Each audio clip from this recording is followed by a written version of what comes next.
Welcome back, everyone, to the My Romance Reads author interview series. Today, I'm really happy to be joined by the award-winning author, Kathy L. Wheeler. So thank you for joining us, Kathy. Thank you. So we're going to be talking about one of your newest books, A Silent Accord, which is one you just prosed through My Romance Reads. Why don't you tell us a little bit about that book to start with? Well, it's a little bit of a Gothic feel, and it's set early Victorian, which I will say that when I went to sign the contract with Dragonblade, it took a while for things to not congeal, but to go back and forth, and there's been all kinds of stuff going on.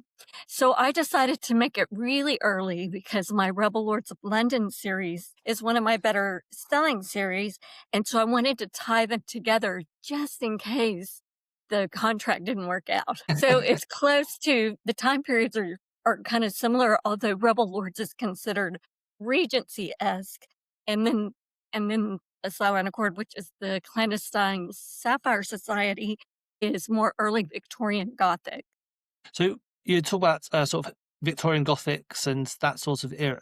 Are there any other types of tropes that you use in this book that you would describe it with? Well, let's see. Oh, I wished I'd thought about tropes. It's spicy romance. That's not really a trope. That's more of a heat level thing. You've got, I suppose you have she's a baron's daughter and he's a second son. So there's a little bit of a class difference, but her father's a gambler and has put him in done territory. So that's kind of an issue.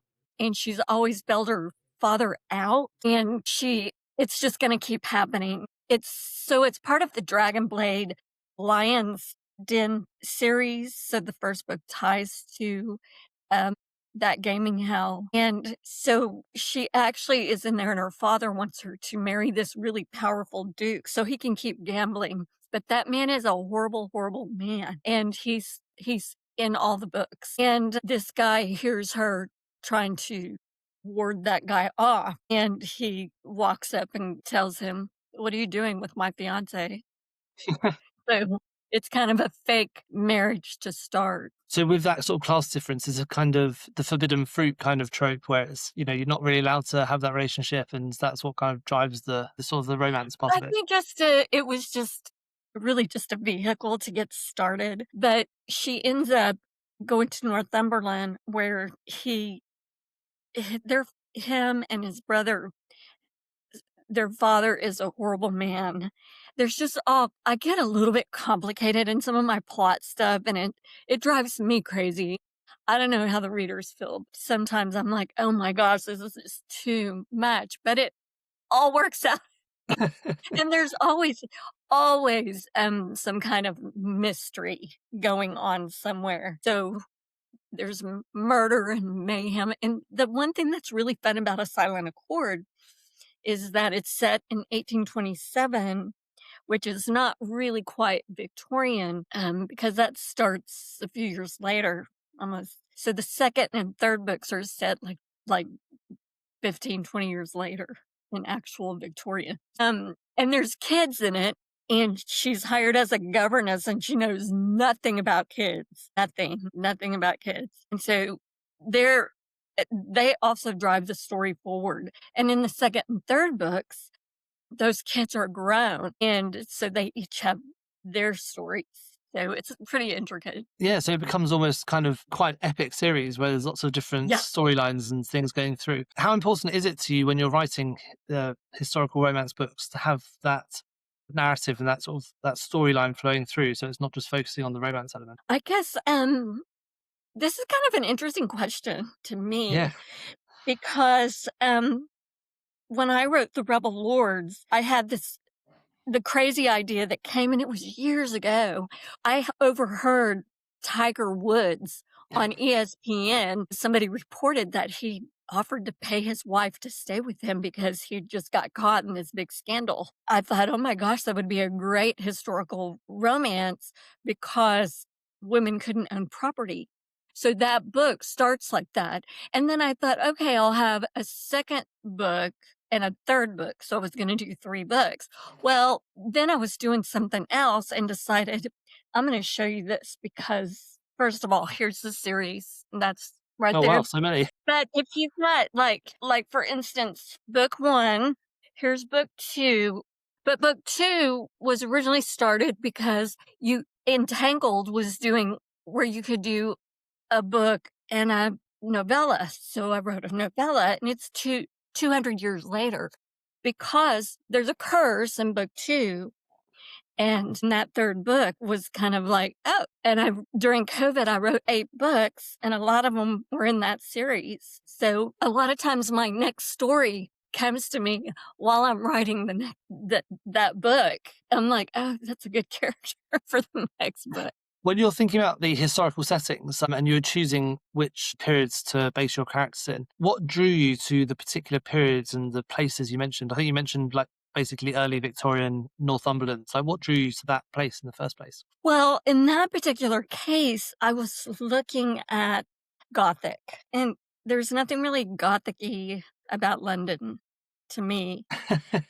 I mean, it is, but it seems like if you're gonna go that route, you have to go way back because so there's that aspect of it. But the thing that does draw me to I love England. I've been to Spain, I've been to Paris. I mean, I just love it. And there's so much history, you know? And plus America seems really young obviously compared to Europe, but it's just so when you start diving into our stuff, like, for instance, Hamilton, if you've seen that show, it's fantastic because I've been reading it so long and then start writing in it and your research, you can just see where our history comes from, and it's just kind of fascinating in that sense to me.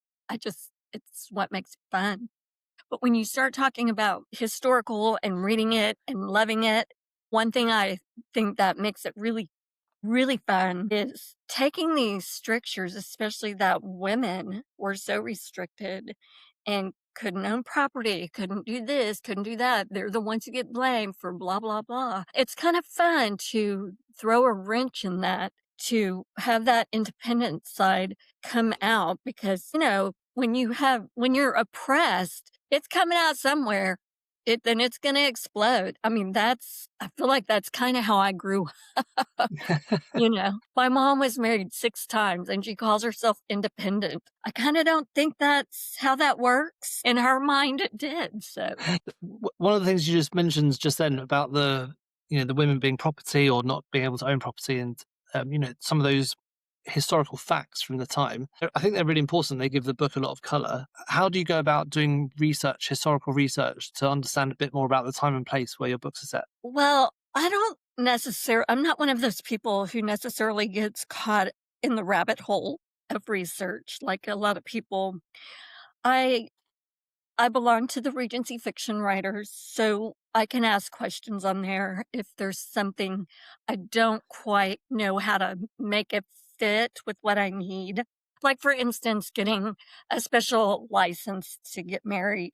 Or I have a friend that I write a Christmas series with, and she has a British literature master's, which is handy. So one time we did these 4 books and there's 8 girls, there's 2 stories per book. And in one of my books, the hero is a French duke stripped of his titles because these books are set in the late 17 in the reign of terror when all that was going on, with people getting killed if you were nobility and all that. Well, so I'm writing this book and she's like, I find out from her if they're from France, they're probably Catholic. Then you start learning that with the English Protestants, that was against the law. You could marry a black person or a Jewish person, but boy, Catholic and a Protestant, so that was interesting.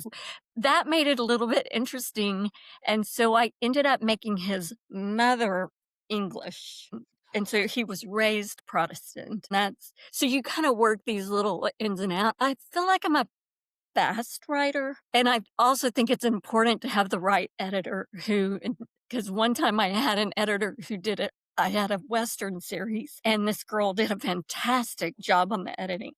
But then I gave her the first book in that Christmas series, and she comes back with all this she didn't read the period, and absolutely showed in the editing, and she didn't understand why women didn't talk about sex or name body parts and that kind of thing, and because they didn't, and it drove her crazy, and I thought, "Okay, that's not the editor for this time period." You mentioned just about some of your writing techniques. When it comes to writing, are you quite a meticulous planner, or do you just sort of start writing and just see where you end up? So, I always have an idea, and I start writing first, like, say, 3,500 words. Then I have an idea, and then I take a step back, and I start looking at the directions I need to go. Um, so I start out as a pantser just in that first few thousand words, and then after that, I start nailing it down because then I have a sense of the characters, because otherwise you write yourself in a hole, and I have done that before, and it's awful because you don't know where you're going. You have to have a place to end. So especially you have to know, uh, like in the Silent Accord book, this the heroine in that book, and when she was 8 years old, her father was out gambling, and she was with her mother who was ill.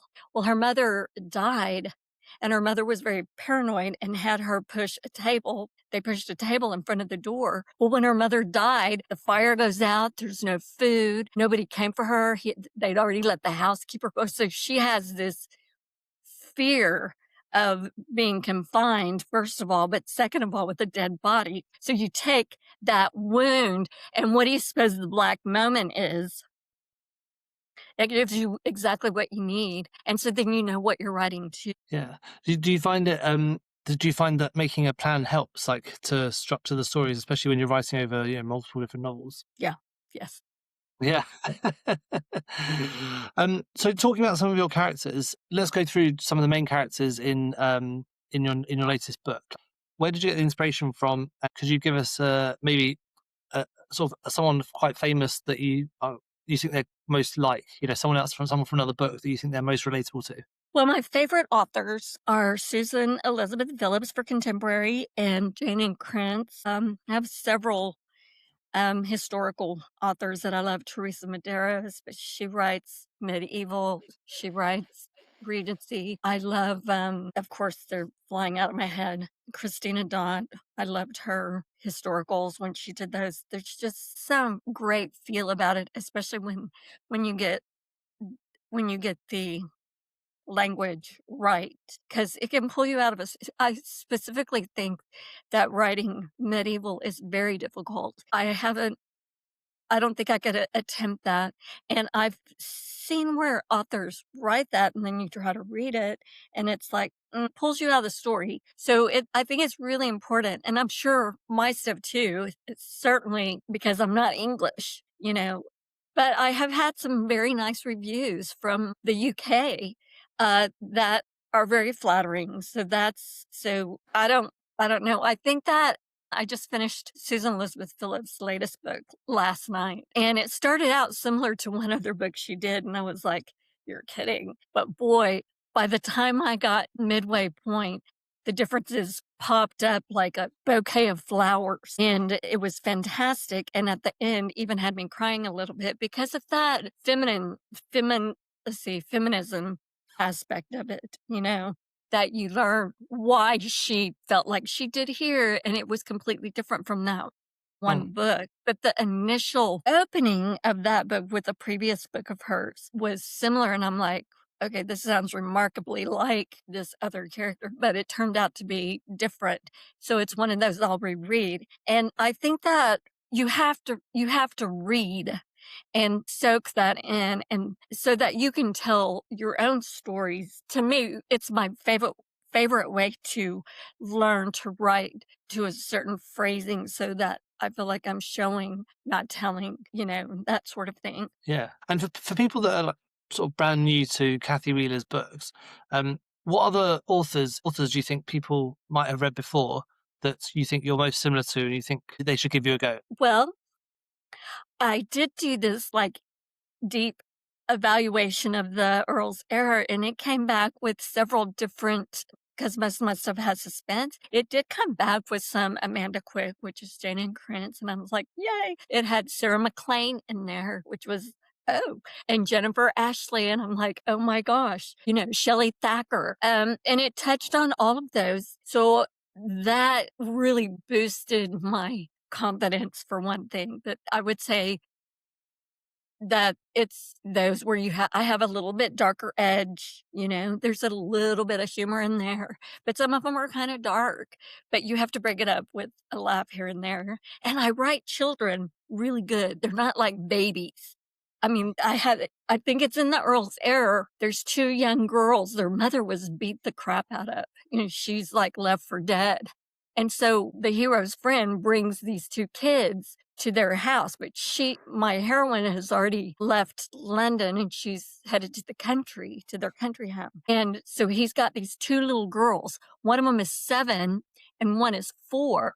And the 4-year-old is babyish, but because the older one, who's 7, she's very protective of her because the father was so abusive to the mother and he hadn't started on the kids yet. So she was very protective. She acts like, and the mother was gone for a while. So in the second book, when the mother is there with the 2 daughters, the older daughter is like, I've told you, Cecilia, you should not, young ladies do not sit with their legs uncrossed or whatever like that. And the mother's like, I'm the mom. So it's that sort of thing. So it's very fun to write old That's kind of like kids how who my are daughter old speaks to souls. me. I'll sit down and she'll say, "Don't sit like that, Daddy." And so, where are you going next with the books? What's next in the series? Are you expanding out, or are these ones coming to an end? So I always think the last book is the last book, but that would be a big no. In the Rebel Lords of London, I have book 8 coming out called Bedeviled by the Baroness. It's an edit, it's due back any day. And right now I'm working on book 4 of the Clandestine Sapphire Society. And that one, I'm about 14,000 words in. Perfect. Well, I can't wait to see them. I'm looking forward to getting onto the site and to promote them. When can we look forward to your next book coming out? The next one will be April, I think it's 16th or Oh, you've got a April deadline. You've 16th, got a whatever that Tuesday is in the middle of April. brilliant. Well, thank you so much, Kathy. If people want to get in touch with you to ask you any questions or to follow you, where's the best place to do that? Everything is Kathy L. Wheeler. No period after the L. KathyLWheeler.com. Um, and Kathy at klwheeler.com for email. Perfect. Well, thank you so much, Kathy. It's been great chatting, and we'll speak again soon. Thank you. You too. Very nice to meet you, Teddy.